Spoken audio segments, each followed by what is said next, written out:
Hello everyone, welcome to Eklavya study point. I am Sachin. आज मैं आप सभी को क्लास 12th इंग्लिश के जितने भी स्टूडेंट्स हैं आप सभी को मैं राइटिंग सेक्शन आपका करवाने वाला हूं, जहां आपके एग्जाम में notice, invitation letter, article and report यहां से क्वेश्चंस आएंगे।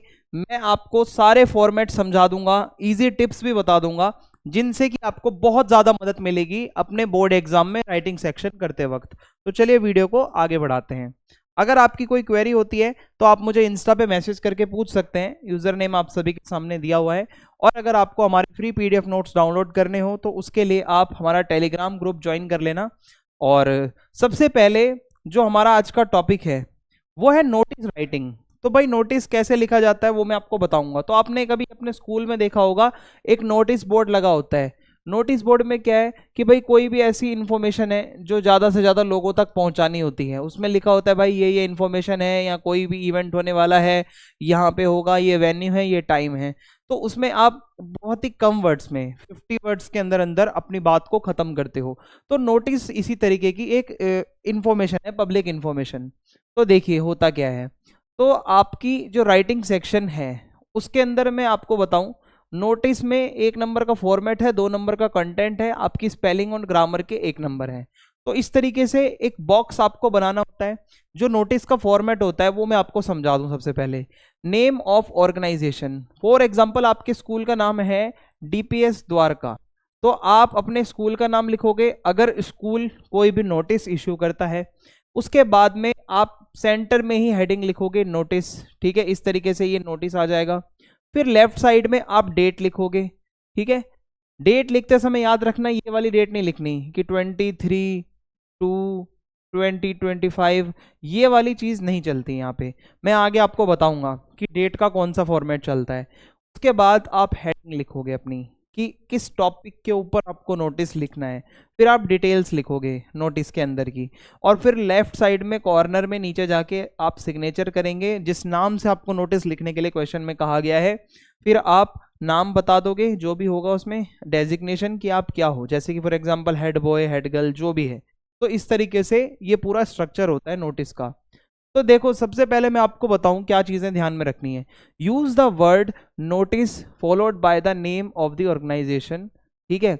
इस तरीके से आपको नोटिस तो लिखना ही लिखना है। Right the date on the left hand side, left में आप अपनी डेट को लिखेंगे। For example 18 July 2022। अब इसी तरीके से फॉर एग्जाम्पल 10 जुलाई 2025। तो आप ये वाला फॉर्मेट यूज करेंगे। Content should contain the following, आपका जो कंटेंट होगा जो आप नोटिस लिख रहे हो उसमें आप इवेंट कौन सा होने वाला है, डेट क्या है, प्लेस क्या है यानी कि वेन्यू, और उसका टाइम, ये 3 से 4 चीज़ों के ऊपर ही नोटिस लिखा जाता है। Conclude the notice with name and post, जो मैंने आपको बताया लास्ट में आप अपना डिजिग्नेशन बताएंगे। Right it in a box, याद रखें नोटिस को बॉक्स में बंद करना बहुत ज़रूरी है।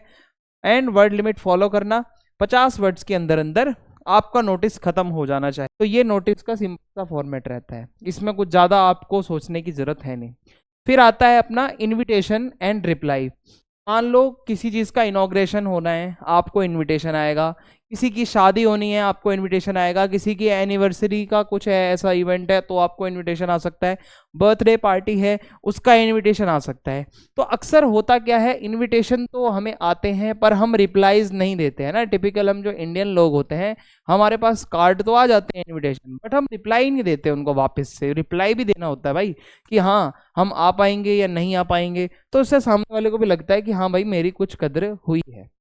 देखो, all invitation an invitation is a type of personal notice sent to the individual। आप पर्सनली भेजते हो इनविटेशन। इनविटेशन आप बीच रोड पे नहीं लगाते, और कोई भी इवेंट होने वाला है आप उसके बारे में बता रहे हो, इनवाइट कर रहे हो। तो generally invitations are printed cards, यानी कि कार्ड के ऊपर उसको प्रिंट किया जाता है, और या फिर लेटर के उसमें लिखा जाता है फॉर्म में। और ये आप अपनी वेडिंग, अपना birthday, anniversary, house warming ceremony, inauguration, कुछ भी हो सकता है, कोई भी इवेंट हो सकता है, आप उसके लिए इनवाइट करते हो। However, replies include the acceptance और denial of the same invitation। और रिप्लाई का मतलब है जो इनविटेशन आपको आया है आप उस चीज को एक्सेप्ट करते हो या डिनाई करते हो, आप आ पाओगे या नहीं आ पाओगे। तो हमारे सामने यहाँ पे एक इनविटेशन कार्ड है, एमा एंड जेम्स, ठीक है। फिर उसके बाद यहाँ पे कुछ लिखा है, डिटेल दी है, डेट लिखी है, क्या क्या है, इस तरीके से आगे भी मैं आपको बताऊंगा कि किस तरह। आपने भी कार्ड्स तो देखे ही होंगे भाई, आपके घर पे शादी के कार्ड आते हैं।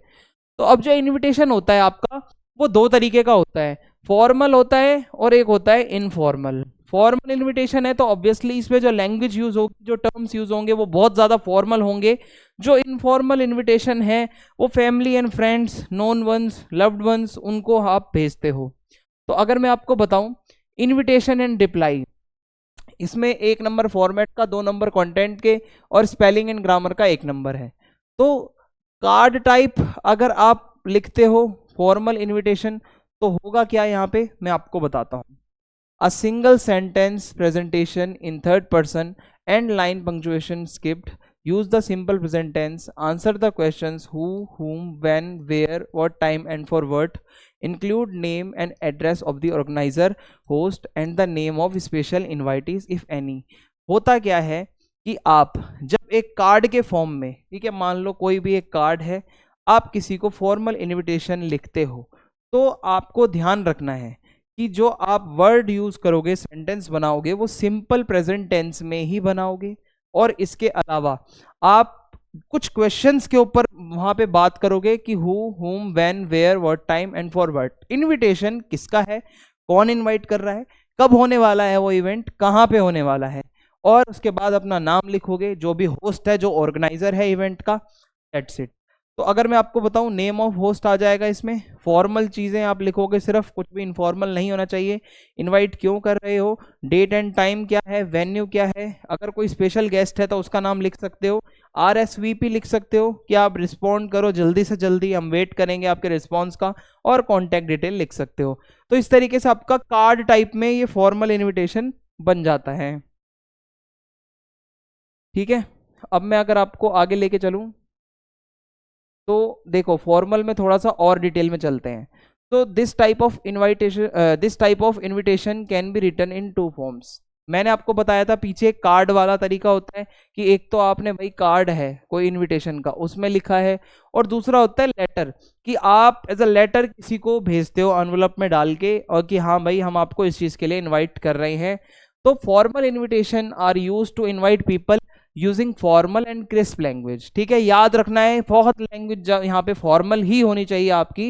एंड डेट, वेन्यू, टाइम, ये सब मैंने आपको पीछे बता ही दिया है। ऑलवेज आपको थर्ड पर्सन में ही इसको लिखना होता है जब आप फॉर्मल इनविटेशन दे रहे हो किसी को, और कॉन्टैक्ट डिटेल वगैरह दोगे।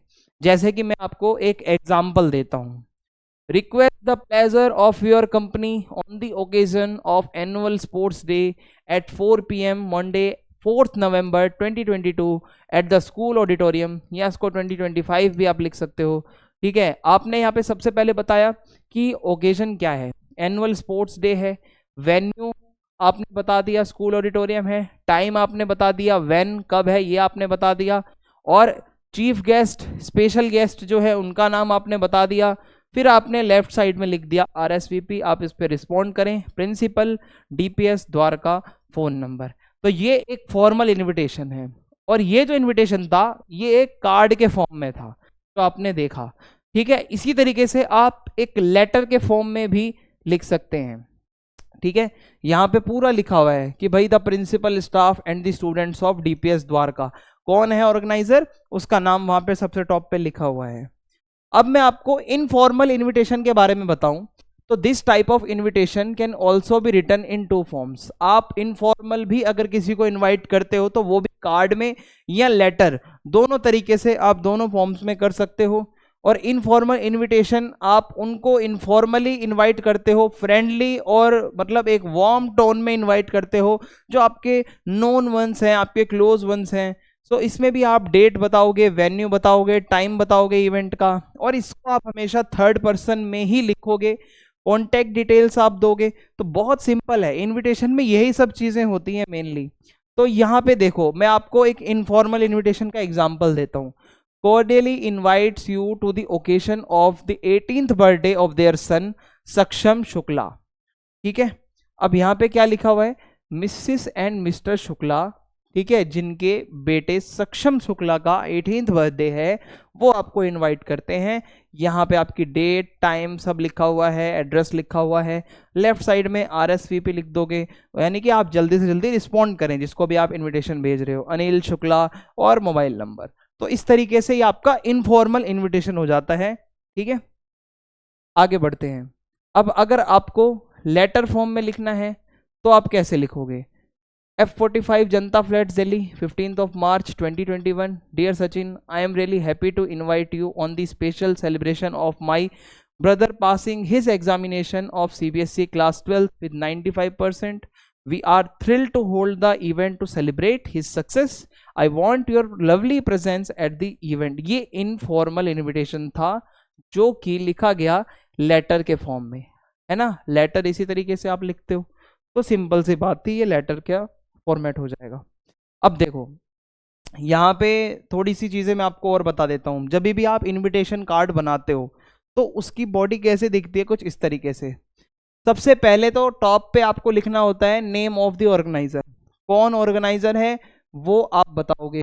फिर इवेंट क्या है, दूसरे नंबर पर आप वो चीज़ बताओगे। जैसे कि यहाँ पे ऑर्गेनाइजर है Mrs and mister Madan Sharma, यहाँ पे क्या इवेंट होने वाला है, marriage of their grand daughter Sonali. फिर उसके बाद अगली चीज आप बताओगे डेट एंड टाइम, कब का प्रोग्राम है और कहाँ का प्रोग्राम है। इसके अलावा वेन्यू, इसके बाद आप बताते हो कि भाई ये पूरा एड्रेस आप लिख दोगे। फिर आप अपनी कॉन्टैक्ट डिटेल्स लिखते हो लेफ्ट कॉर्नर के अंदर बॉटम में। तो ये आपका पूरा एक स्ट्रक्चर होता है इनविटेशन का, जो दिमाग में आपने बसा लेना है, आपको इसके अलावा कोई दिक्कत नहीं होगी। सेम यही चीज़ आपको दोबारा बता दूं, कौन ऑर्गेनाइजर है, ठीक है, और क्या इवेंट है, डेट एंड टाइम क्या है, और इसका एड्रेस क्या है, वेन्यू क्या है, स्पेशल इंस्ट्रक्शन अगर हैं तो आप वो लिख सकते हो, और लास्ट में कॉन्टैक्ट डिटेल्स। तो सिंपल सा है भाई। अब मेरे हिसाब से तो आप आराम से इसको कर लोगे, ठीक है। और अगर इनफॉर्मल इनविटेशन पीछे भी मैंने आपको दिखाई दिया है कि भाई अगर आपको लिखना है लेटर फॉर्मेट में तो इस तरीके से वो उसका फॉर्मेट रहेगा, अंदर अपनी डिटेल डाल देना, बना बनाया फॉर्मेट है, इसको आप अच्छे से याद कर लें, ठीक है। ये यहाँ पे और भी एग्जांपल्स मैंने आपको दे रखे हैं। अब अगर आपसे कोई पूछता है कि आपको इनवाइट तो कर दिया किसी ने, आप उसका रिप्लाई कैसे दोगे, आपको बताना है ना कि भाई मैं आ पाऊंगा या एक्सेप्ट कर रहा हूँ या मैं रिफ्यूज कर रहा हूँ। तो सबसे पहले फॉर्मल रिप्लाई कैसे लिखते हैं कि भाई अगर आपको फॉर्मल इनविटेशन आया, फॉर्मली आपको रिप्लाई करना है और आपको एक्सेप्ट करना है कि हाँ मुझे इनविटेशन एक्सेप्टेड है, मैं आऊँगा। तो सबसे पहले इनवाइटी का नाम लिखोगे। फॉर एग्जाम्पल मुझे मेरा एक दोस्त है सूरज, उसने इनवाइट किया था, तो मैं लिखूंगा सूरज, ठीक है। यहाँ पे मैं लिखूंगा कि भाई सूरज थैंक, होस्ट नेम है Sachin, Suraj thank Sachin for inviting them on the occasion. मान लो कोई बर्थडे पार्टी थी, ठीक है, on day date time and venue he has या फिर they have great pleasure in accepting the invitation and hope to reach at the venue by, कब तक आ जाएंगे। सिंपल सी बात है, एक्सेप्ट कर रहे हो तो आप बता देना कि भाई आपका जो भी इनवाइटी है, यानी कि इनवाइटी कौन होता है, आप खुद हो, आपको इनविटेशन आया आप इनवाइटी हो, और होस्ट कौन है, जो वो चीज़ ऑर्गेनाइज कर रहा है। तो आप होस्ट को थैंक बोल रहे हो कि भाई थैंक यू, आपने मुझे इनवाइट किया और मुझे बहुत खुशी हुई कि मैं ये चीज़ को एक्सेप्ट करता हूँ और मैं इतने बजे तक आ जाऊँगा। फॉर्मल लैंग्वेज में हमने एक्सेप्ट कर लिया, सिंपल सी बात है, ये फॉर्मेट है। अब अगर आपको रिफ्यूज करना है कि मान लो कोई काम पड़ गया आप नहीं जा सकते, अगेन इनवाइटी मैं ही हूं, ठीक है, सचिन, और होस्ट है मान लो सूरज। अब ठीक है, तो क्या होगा कि मैं बोलूंगा कि Sachin thank Suraj for inviting them on the occasion, कोई भी मतलब इनॉग्रेशन वगैरह हो सकता है किसी चीज का, जो ओकेशन है वो लिख दोगे, डे डेट एंड टाइम बता दोगे, और फिर मैं आगे लिखूंगा कि ही और दे रिग्रेट, क्योंकि हमें भाई बहुत ज़्यादा रिग्रेट है कि मैं नहीं अटेंड कर पाऊंगा कुछ रीजंस की वजह से, मैं अपनी बेस्ट विशेस कॉन्वे करना चाहता हूं। तो इस तरीके से आप बहुत फॉर्मल लैंग्वेज में रिफ्यूज कर दे रहे हो कि नहीं मैं नहीं आ सकता। ओके, तो ये लाइनें आप याद रखना। फिर है इनफॉर्मल रिप्लाई। अब अगर आपका कोई दोस्त है यहाँ पे जो बहुत क्लोज है, ठीक है, पीछे वाले तो समझ लो थोड़े फॉर्मल थे, इतने ज़्यादा क्लोज नहीं है, बट यहाँ इनफॉर्मल है तो बहुत ज़्यादा क्लोज वंस है, आपके फैमिली मेंबर ही हो सकते हैं। तो इसमें आप क्या करोगे, सेंडर का एड्रेस लिखोगे, फिर डेट लिखोगे, फिर आप लिखोगे मान लो सूरज ही है, ठीक है, तो आप लिखोगे डियर सूरज जो होस्ट है, I am glad to receive your invitation, जो भी तारीख वेन्यू जो भी है, I am happy to inform you that I will be joining you in the celebrations, looking forward to see you soon. बस खत्म, 4 लाइन में खत्म है इनफॉर्मल रिप्लाई, कुछ भी नहीं है, बस इतना ही लिखना है, ज़्यादा डिफरेंस है नहीं। फॉर्मल रिप्लाई में थोड़ी सी लैंग्वेज, थोड़ी सी टोन फॉर्मल रहती है, इनफॉर्मल में थोड़ी सी वो इनफॉर्मल कैजुअल सी हो जाती है। वही अगर रिफ्यूज़ करना है तो आप सेम चीज़ें, सब कुछ सेम रहेगा, बस एक आप बहाना मार दोगे कि भाई मैं नहीं आ सकता किसी तरीके से, ठीक है, due to some personal reasons, please accept my love, sending you good wishes, है ना, थोड़ा सा वो मक्खन लगा दो, हाँ मैं नहीं आ पाऊंगा, ये सब चीज़ें लिख देनी है आपको और ख़त्म कहानी।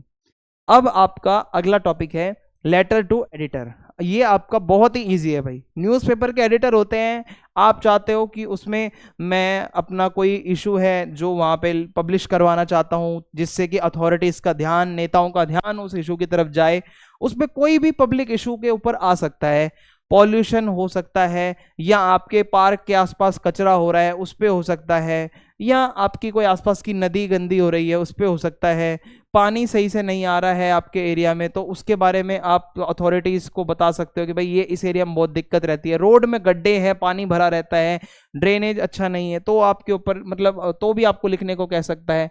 तो ये जो लेटर है is written to the editor of a national और डेली मैगजीन, यानी कि नेशनल लेवल की जो मैगजीन्स होती हैं उसके लिए ये लेटर लिखा जाता है, जो किसी भी सोशल इशू के ऊपर आएगा, हमेशा कोई भी प्रॉब्लम चल रही होगी। So basically a letter to the editor is always written for the official authorities to pay attention to the raise issue, यानी कि इसको लिखने का मकसद यही होता है, न्यूज़पेपर में जब आपकी प्रॉब्लम छापी जाती है तो वो अथॉरिटीज तक वो खबर पहुंचती है, तो उसके बाद वो कुछ एक्शन लेते हैं उसके ऊपर, ठीक है। आप कभी भी एडिटर को नहीं बोलोगे कि आप हमारी प्रॉब्लम सॉल्व करो, हमेशा प्रॉब्लम जो है वो आपको सिर्फ इशू रेज करना है, वहां पे अपना प्रॉब्लम अथॉरिटीज ही सॉल्व करेंगी, आपकी एडिटर नहीं करेगा। तो इसके बारे में कुछ जनरल टिप्स हैं जो मैं आपको बताना चाहूंगा। सबसे पहले क्वेश्चन को केयरफुली रीड करना है, जो आपको लिखने के लिए कहा गया है आपको बहुत ध्यान से सुनना है और उसको समझना है कि भाई क्या क्या उसमें डिटेल दी जा रही है, कि हमें एडिटर को क्या बताना है। अवॉइड यूजिंग लॉन्ग सेंटेंसेस, ज्यादा बड़ी बड़ी कहानियां नहीं लिखनी, आपको टू द पॉइंट रहना है। Don't emphasize on a single point, आपको होता क्या है ना, एक पॉइंट मिल जाता है बार बार उसी को घुमाते रहते हो, वो नहीं करना। डोंट क्रॉस वर्ड लिमिट, आप अपनी लिमिट में रहेंगे लिखते समय, ज्यादा एक्स्ट्रा लिखने की जरूरत नहीं है, टू द पॉइंट और ब्रीफ लिखना है। डोंट यूज शॉर्ट फॉर्म्स, कभी भी लेटर लिखवा रहे हो एडिटर का तो उसमें शॉर्ट फॉर्म का यूज नहीं करोगे, ठीक है। ये कुछ जनरल टिप्स थी। फॉर्मेट कुछ इसी तरीके से रहेगा, सबसे पहले आप बताओगे सेंडर का एड्रेस क्या है, ठीक है, F22 main road Mehrauli New Delhi, whatever कुछ भी हो सकता है, सेंडर का एड्रेस सबसे टॉप पर रहेगा।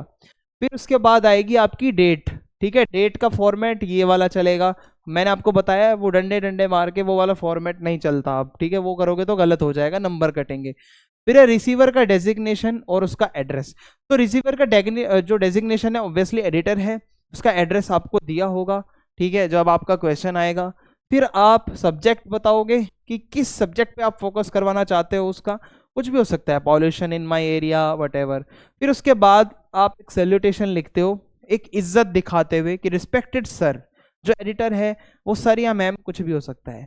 फिर जो आपका लेटर का सबसे पहला पैराग्राफ होगा वो इंट्रोडक्शन का होता है, आप इंट्रोड्यूस करोगे अपने आप को ये बताते हुए कि हाँ भाई मैं यहाँ का रहने वाला रेजिडेंट हूँ, ये इश्यूज आते हैं, ठीक है, और मैं आपके एस्टीम्ड न्यूज़पेपर के कॉलम के उसके माध्यम से मैं चाहता हूं कि अथॉरिटीज का ध्यान यहाँ पे पड़े।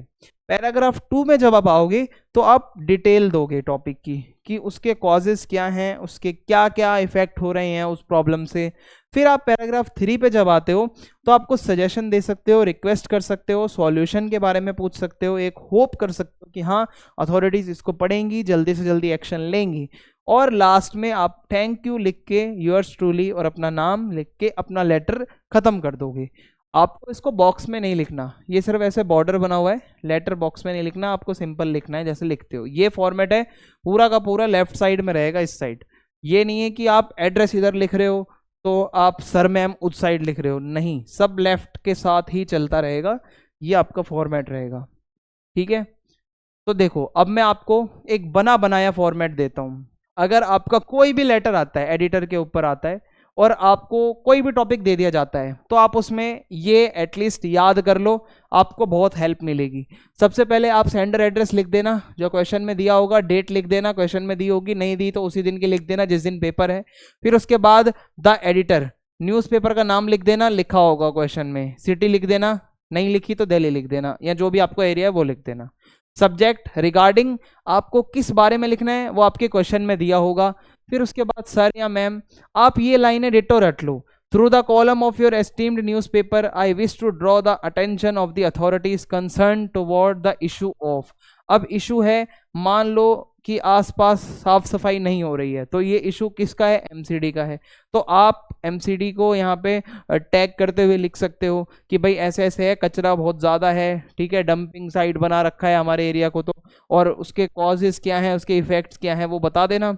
और लास्ट में आप क्या कहोगे, I hope my letter would find a place in your newspaper and the authorities concern would look into the matter. ठीक है, तो ये चीज़ें ऐसी हैं जो आप सीधा सीधा याद कर लो, और क्वेश्चन की डिटेल से ही उठा के डिटेल इसमें डालनी है, नथिंग एल्स, आपका काम बन जाएगा। अब अगर जॉब एप्लीकेशन आती है ना, दो तरीके के ही हैं आपके इसमें, एडिटर है या फिर जॉब एप्लीकेशन है। तो आप कहीं भी अप्लाई करना चाहते हो, so this type of letter is written in response to a job invitation in order to apply for it. यानी कि आपको किसी ने इनवाइट किया जॉब के लिए, आपने कहीं कोई एडवर्टीजमेंट देखी न्यूज़पेपर में या ऑनलाइन या कहीं भी, अब आप चाहते हो उस जॉब के लिए मैं अप्लाई करूं, तो आप अपना जॉब एप्लीकेशन लिखते हो और अपना बायोडाटा जरूर एनक्लोज करोगे, उसके साथ लगाओगे, ताकि अगले को पता तो चले ना आपकी डिटेल क्या है, क्वालिफिकेशन क्या है। सो इसके लिए टिप एंड ट्रिक्स यही रहेंगी कि आप क्वेश्चन को केयरफुली पढ़ें, आप देखें कि उसमें कौन सी जॉब की बात हो रही है, क्या करने की बात हो रही है। सिंपल और फॉर्मल लैंग्वेज कम से कम लिखना है, वर्ड लिमिट क्रॉस नहीं करनी, 120 से 150 वर्ड्स इनफ होते हैं। और start body of the letter giving source of information, ये बहुत इंपॉर्टेंट है कि जब भी आप जॉब एप्लीकेशन के लिए जाते हो तो आप सोर्स बताओगे कि वो सोर्स क्या था जहां से आपको पता चला इस एडवर्टीजमेंट के बारे में। फिर आप न्यूज़पेपर का नाम बता दोगे, डे और डेट बता दोगे, एडवर्टीजमेंट नंबर कुछ भी मन से बना के लिख सकते हो, या क्वेश्चन पेपर में दिया होगा तो वहां से लिख सकते हो। आपको पता चल जाएगा कि हाँ भाई यहाँ से मैंने देखा था और मैं अब अप्लाई करना चाहता हूँ, खुद को मैं इसके काबिल मानता हूँ। डोंट यूज शॉर्ट फॉर्म्स, इसमें भी शॉर्ट फॉर्म नहीं यूज करोगे। लेटर और आपका जो रिज्यूमे है, आपका जो बायोडाटा है, ये दो चीजें इंक्लूड होती हैं जब भी आप ये चीज लिखते हो। ठीक है, जॉब एप्लीकेशन। अब हम आगे बढ़ते हैं और समझते हैं इसको और डिटेल से। Close the letter giving a note that biodata is included. जब आप अपना जॉब लेटर या जॉब एप्लीकेशन खत्म करते हो तो आप लास्ट में ये बताओगे कि भाई मैंने जो अपना रिज्यूमे है वो ऐड किया है, इसमें इंक्लूज किया है। तो बायोडाटा जब आप लिखते हो तो उसमें आप ये 10 से 12 पॉइंट बता सकते हो, आपका नाम, फादर का नाम, date of birth, age, address, hobbies, language कौन सी जानते हो, नेशनैलिटी, एजुकेशनल क्वालिफिकेशन लिख सकते हो, किस ईयर में क्या किया है आपने, प्रोफेशनल क्वालिफिकेशन लिख सकते हो, एक्सपीरियंस लिख सकते हो, सैलरी एक्सपेक्टेड कितना आप एक्सपेक्ट करते हो, रेफरेंस लिख सकते हो कि भाई हाँ कहाँ से आपको ये पता चल रहा है। तो इस तरीके से ये पूरा आपका जॉब एप्लीकेशन का फॉर्मेट है। अब मैं आपको समझाता हूँ कि एक बना बनाया फॉर्मेट कैसा दिखता है। तो सेंडर का एड्रेस आप लिखोगे, जॉब एप्लीकेशन आप लिख रहे हो, डेट लिख दोगे, ठीक है, इस वाले फॉर्मेट में। फिर रिसीवर का जो भी डेजिग्नेशन है, रिसीवर का एड्रेस है, बेसिकली एचआर ही होता है, उसका एड्रेस, कंपनी का नाम लिखा होगा एडवर्टीजमेंट में। फिर आप अपना सब्जेक्ट लिखोगे कि applying for the post of teacher या जो भी हो सकता है, रिस्पेक्टेड सर या मैम। पैरा 1 जो होगा, सोर्स ऑफ इंफॉर्मेशन बताओगे, जैसा कि मैंने आपको पीछे कहा था, आपको जॉब के बारे में कहाँ से पता चल रहा है। फिर जो पैरा 2 होगा, फिर आप ब्रीफ समरी दोगे क्वालिफिकेशन को, और आप कैसा फील करते हो, खुद को क्या समझते हो, इसके लिए आप क्या एलिजिबल मानते हो या नहीं। पैरा 3 में express your wish to attend an interview, कि हाँ मैं चाहता हूँ इंटरव्यू दूँ। और उसके बाद बायोडाटा की तरफ आप थोड़ा बताओगे कि हाँ मैं अपना बायोडाटा अटैच कर रहा हूँ, kindly look into that, thank you, yours truly and name. उसके बाद आप अपना बायोडाटा जब अटैच करते हो, ठीक है, तो ये तो पीछे फॉर्मेट हो गया था। अब आप बोलोगे सर बनी बनाई कुछ ऐसी लाइनें दे दो जो हम पैरा 1, 2 और 3 में लिख सके, तो भाई वो भी है अपने पास। सबसे पहले सेंडर का एड्रेस, फिर डेट, फिर रिसीवर का एड्रेस, फिर subject, application for the post of, जो आपके क्वेश्चन में पोस्ट दी होगी उसके लिए आप अप्लाई कर रहे हो वो लिख देना, फिर सर या मैडम, फिर in response to your advertisement in the newspaper, name और डेट जो भी दिया होगा क्वेश्चन में वो लिख देना। फॉर द पोस्ट ऑफ, मान लो इंजीनियर की पोस्ट के लिए है फॉर एग्जाम्पल, तो इंजीनियर लिख देना। I hereby offer my candidature for the same and I have the required qualification and experience for the above post. यहां तक की लाइन तो डिट्टो है, आप सीधा लिख दो जाके, कोई भी क्वेश्चन आ रखा हो। I have pleasant personality, I am young and dynamic, I have good communication skills and in English and regional languages and have working knowledge of computer. ठीक है, ये भी बिल्कुल कॉमन चीज़ है जो हर पोस्ट में काम आएगी। I assure you of best service if selected, I am enclosing my biodata for your kind reference. भाई इतना सिंपल है, इसी को याद करके लिखे आओ, क्वेश्चन में जो डिटेल दी होगी उसको इसमें भर देना, खत्म कहानी, कुछ अलग से आपको बना के लिखने की जरूरत है नहीं। बायोडाटा आपका कैसा होता है, इस तरीके से दिखता है। बायोडाटा में आप अपना नाम, फादर का नाम, age, address, email ID, hobby, language, nationality, educational qualification इस तरीके से लिखोगे बना के कि भाई 10th 12th ग्रेजुएशन ये सब कहाँ से हुई। फिर उसके बाद एक्सपीरियंस लिख दोगे, एक्सपेक्टेड सैलरी में आप नेगोशिएबल डाल देना, सैलरी मत लिखना वहाँ पे। फिर है रेफरेंसेस, ठीक है, कहाँ और मतलब एक दो नाम आप लिख सकते हो ऐसे फिक्शनल कुछ भी बना के। तो इस तरीके से आपका बायोडेटा पूरा हो जाएगा। अब आता है आर्टिकल राइटिंग। आर्टिकल लिखना बहुत इजी है, आप बचपन से ऐसे वगैरह लिखते हो, वही 12th 11th में आके आर्टिकल बन जाता है, थोड़ा आपको और डिटेल में लिखना होता है। तो होता क्या है यहाँ पे, an article is a piece of writing written for a large audience, कि आप कोई भी इशू के ऊपर ये जो लिख रहे हो ज़्यादा से ज़्यादा लोग उसको पढ़ने वाले हैं, जो ऑडियंस है वो बहुत बड़ी है जो पढ़ेगी। तो मेन मोटिव जो आर्टिकल लिखने का वो यही है कि इसको आप पब्लिश करोगे, न्यूज़पेपर में भी आ सकता है आर्टिकल, मैगजीन्स में भी आ सकता है, जर्नल्स में भी आ सकता है, इंटरनेशनल लेवल पे भी जा सकता है। So it may be the topic of interest of the writer. आप अपने मन से जो है ऐसे भी आर्टिकल लिखते रह सकते हो, एग्जाम के हट से, मतलब एग्जाम से हट के बात कर रहा हूँ। कई लोग होते हैं जो खुद से भी आर्टिकल लिखते रहते हैं करंट इश्यूज के ऊपर, उनका क्या मानना है। तो आपको तो भाई प्रॉपर टॉपिक दिया जाएगा कि हाँ इस टॉपिक पे आपको आर्टिकल लिखना है। तो आप इसमें देखोगे कुछ चीज़ें आपको याद रखनी है। जब भी आप आर्टिकल लिखते हो, give an appropriate title. Title हमेशा अच्छा होना चाहिए, आई कैची होना चाहिए कि मज़ा आए उसको पढ़ के। राइट द हेडिंग और या title at the top with the writers name, कि भाई आपकी जो हेडिंग होगी वो बहुत अच्छे से बोल्ड करके लिखनी है, साथ में राइटर का नाम यानी कि बाय सचिन। तो इस तरीके से आप स्टार्टिंग करोगे। फिर है first letter of every word capital, example pollution, uh, menace. आप आर्टिकल लिखते समय हर वर्ड का पहला जो लेटर है वो कैपिटल लिखोगे, ये एक ऐसा इंस्ट्रक्शन दिया हुआ है यहाँ पे। आई कैचिंग होना चाहिए आर्टिकल आपका, और आपके आइडियाज जो है ना वो थोड़े क्रिस्प होने चाहिए, मजा आना चाहिए, आप ऐसे वर्ड्स यूज करो। ठीक है, तो राइटर का नाम लिखना ना भूलें। अगर in case of a newspaper article give date and place also. अगर आपको बोला गया है कि एक न्यूज़पेपर का आर्टिकल लिखना है तो आप डेट एंड प्लेस भी बता देना अपने नाम के साथ साथ। और जब भी आप आर्टिकल लिखते हो तो दिमाग में एकदम से ये मत सोचो कि मुझे सारा एक साथ लिखना है, आप उसको पैराग्राफ्स में डिवाइड कर दो।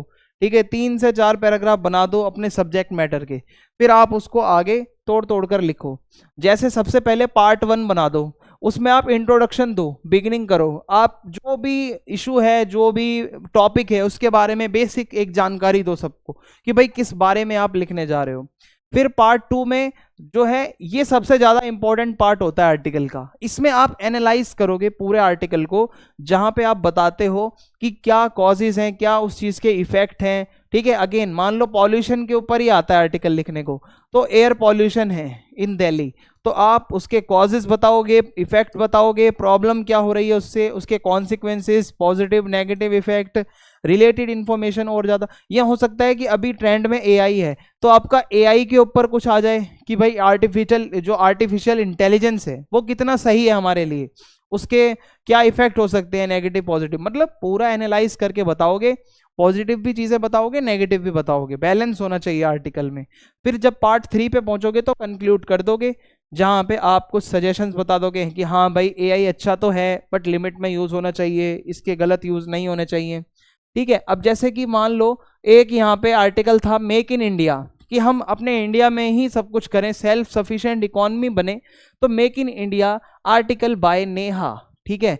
तो इसने ये 3 पार्ट में डिवाइड करके आर्टिकल लिख दिया हमारे सामने। पैराग्राफ में लिखा जाता है, पॉइंट में नहीं लिखा जाता, हेडिंग्स नहीं बनाई जाती आर्टिकल के अंदर, सीधा पैराग्राफ चलता है, टाइटल और कंटेंट, खत्म। तो इस तरीके से ये आपको मैंने बता दिया। अब आइडियाज लाना कैसे है वो आपके ऊपर है। आप पूरा का पूरा एक साथ मत सोचो, दिमाग में हिंदी में आप कुछ सोचो एक लाइन, फिर उसको आप ट्रांसलेट करो अपने मन में, एक लाइन फिर दूसरी लाइन फिर ट्रांसलेट, ये तरीका होता है। तोड़ तोड़ कर आप अपना आर्टिकल लिखो, एकदम से डरो मत। अब हम चलते हैं रिपोर्ट राइटिंग के ऊपर। रिपोर्ट, किसी चीज की रिपोर्टिंग जब भी होती है तो वो हमेशा पास्ट टेंस में होगी, कि कोई चीज हो गई, कोई इवेंट हो गया, अब उसकी रिपोर्ट रेडी करनी है आपको कि कैसे कैसे हुआ, क्या क्या हुआ उसमें, तो इसको हम रिपोर्ट कहते हैं। तो आइए समझते हैं। A report is a description और a brief account of an event that had already taken place. याद रखिएगा, रिपोर्ट एक वो इंफॉर्मेशन है जो ऑलरेडी कोई इवेंट हो चुका है उसके बारे में आप बता रहे हो। A good report must have a good intro, अच्छा इंट्रो होना चाहिए, कंप्लीट रिपोर्टिंग होनी चाहिए उसमें, अच्छे से आप एनालाइज करो, कंक्लूजन अच्छा होना चाहिए। क्योंकि इसमें होता क्या है, डे टू डे लाइफ में मान लो कभी एनुअल डे हुआ, कोई स्पोर्ट्स डे हुआ, तो इन सब के ऊपर आपसे रिपोर्ट लिखने को कहा जा सकता है। कि मान लो कल को एनुअल डे हुआ था कोई, तो आप बताओ कि वहाँ चीफ गेस्ट आए थे, बच्चों ने परफॉर्म किया, प्रिंसिपल ने स्पीच दी, हम सब ने वेलकम किया सभी चीफ गेस्ट का, बाद में वो चीफ गेस्ट सबको थैंक्स बोलकर चले गए, तो ये भी एक रिपोर्ट है। ठीक है, रिपोर्टिंग इस तरीके से होती है। अब एक तो होती है न्यूज़पेपर रिपोर्ट, एक होती है स्कूल मैगजीन की रिपोर्ट। तो ये 2 तरीके की रिपोर्ट्स होती हैं, याद रखिएगा। ठीक है।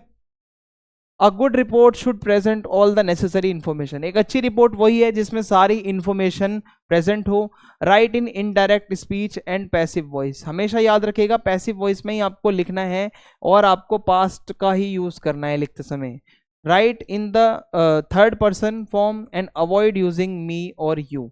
आप एक तो यू वर्ड नहीं यूज करोगे और मी वर्ड नहीं यूज करोगे जब भी रिपोर्ट लिखते हो, कि भाई you were present there, you नहीं लिखना।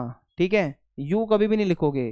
All the students were present there, they were there, ये सब लिख सकते हो, बट यू और मी ये सब नहीं लिखोगे आप। ठीक है।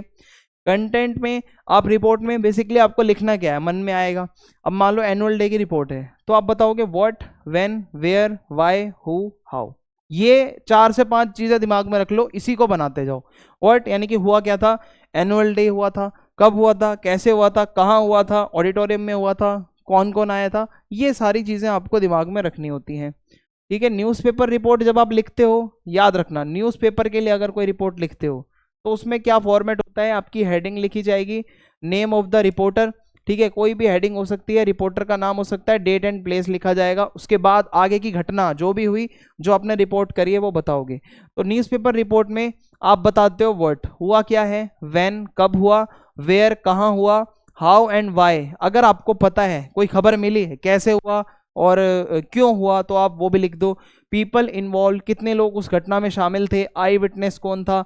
ठीक है। डिटेल्स, जैसे कि महाकुंभ में मान लो भगदड़ हुई थी तो बहुत लोगों की जान गई, आपने उसके ऊपर रिपोर्ट बनानी है, तो आप क्या बताओगे कि भाई कैसे हुआ, क्यों हुआ, कौन कौन था, आई विटनेस कौन था, डिटेल, पुलिस ने उस टाइम क्या एक्शन लिया, और कंक्लूजन, खत्म कहानी। तो इस तरीके से रिपोर्टिंग करनी होती है आपको। ठीक है। एक न्यूज़पेपर रिपोर्ट का एग्जाम्पल दिखा देता हूं मैं आपको। फायर एनगल्फ सेंट्रल मार्केट, कि भाई आग लग गई, रिपोर्टर कौन है, संजय या फिर संजना, डेट क्या है वो लिख दी, और आप कहाँ से हो वो लिख दिया। तो ओवर 100 पर्सन्स वर ट्रैप्ड, देखो वर यूज हो रहा है ना, यानी कि पास्ट में, ट्रैप्ड फॉर 2 आवर्स, 2 घंटे तक लोग फंसे रहे, when a devastating fire broke out yesterday in the central market, कि एकदम से जब आग लग गई।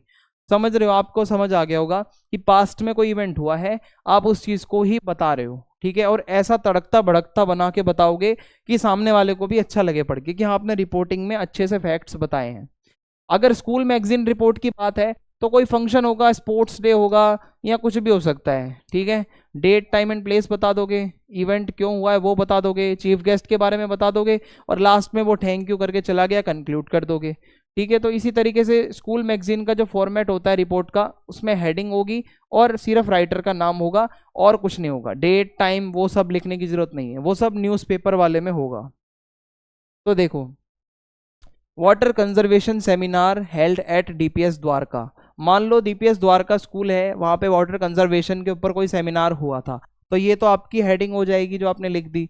फिर आपका जो राइटर है उसका नाम आप लिख दोगे, खत्म। फिर आप अपनी रिपोर्ट लिख दो कि भाई किस तरीके से क्या हुआ था। जैसे यहाँ लिखा है, as a part of the world water day celebration DPS Dwarka organized, यानी कि अगेन ये पास्ट में लिखा जा रहा है। आप जहां भी नोटिस करोगे ऑर्गेनाइज्ड, वॉज, ठीक है, तो इस तरीके से ये डिलीवर्ड, यानी कि जो चीजें हो चुकी हैं वो आप बता रहे हो, नया कुछ नहीं बताओगे कि जो होगा या विल, ये सब चीजें नहीं यूज करोगे, रिपोर्ट हमेशा पास्ट में। तो इस तरीके से ये पूरा आपको सेंटेंस बाय सेंटेंस तोड़ते रहो, बनाते रहो मन में, यही आपको करना है। फिर हेरिटेज अवेयरनेस प्रोग्राम, कोई ऐसा प्रोग्राम हुआ होगा बाय श्वेता या साहित्य, इसने किसी एक ने रिपोर्ट लिखी है। So heritage awareness programme was organised by the history club of ASN public school Janakpuri, ठीक है, वही वॉज ऑर्गेनाइज्ड। तो ये चीजें आपको समझ में आ रही होंगी कि ये बेसिक चीजें हैं जो बस आपको रिपोर्ट के लिए याद रखनी है, कोई ये बड़ी चीज नहीं है, एक पेज तक लिख दो बहुत है, ऐसा 2-2 पेज 1.5 पेज भरने की जरूरत नहीं होती इसमें। तो ये आपका राइटिंग सेक्शन यहाँ पे खत्म होता है। मैंने आपको बहुत से टॉपिक्स के एक फॉर्मेट बता दिए हैं बने बनाए, आप उनको याद कर लेना, और रिपोर्ट और आर्टिकल के कुछ जो मेन पॉइंट्स होते हैं वो आपको समझा दिए हैं। वीडियो को लाइक करें, अपना फीडबैक लिखें, वीडियो को दोस्तों के साथ शेयर करें। जय हिंद, जय भारत, मिलते हैं अगली वीडियो में।